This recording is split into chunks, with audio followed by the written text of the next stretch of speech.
ऑफिसमध्ये काम करताना आपण कितीही मनापासून काम केलं तरी कधी ना कधी आपल्याला ऑफिस पॉलिटिक्सचा अनुभव नक्की येतोच. कधीतरी कुणीतरी आपल्या कामाचं श्रेय घेतं, तर कधी आपल्या पाठीमागे उडत येणाऱ्या अफवा आपल्याला बराच त्रासही देतात. बऱ्याचदा असं होतं की आपण फक्त आपलं काम चोख बजावतो, पण हे ग्रुपिझममध्ये वगैरे खेळामध्ये आपल्याला विनाकारण ओढलं जातं आणि अशा वेळी चिडचिड होणं किंवा कामावरून मन उडणं अगदी स्वाभाविक आहे. कारण हे अनुभव आपण दररोज आपल्या आजूबाजूला एकतर पाहतो तरी किंवा मग स्वतः अनुभवतो तरी. या परिस्थितीला हाताळण्याचा सगळ्यात सोपा मार्ग कोणता, तर तो समोरच्या व्यक्तीच्या राजकारणाला त्याच भाषेत उत्तर न देता आपल्या कामामध्ये अधिक स्पष्टता आणणं हा आहे. जेव्हा तुम्हाला जाणवेल की तुमच्याबद्दल काहीतरी चुकीच्या चर्चा सुरू आहेत, काही गोष्टी वेगळ्या सुरू आहेत, तेव्हा शांत राहून आपल्या कामाच्या जोरावर उत्तर देणं कधीही उत्तम आणि चांगलं.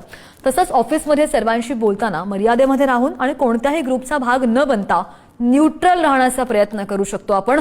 आपली ऊर्जा इतरांच्या चुका काढण्यात घालवण्यापेक्षा स्वतःच्या प्रगतीवर आपण जर खर्च केली तर या पॉलिटिक्सचा आपल्यावर कोणताही परिणाम होत नाही आणि होणारही नाही.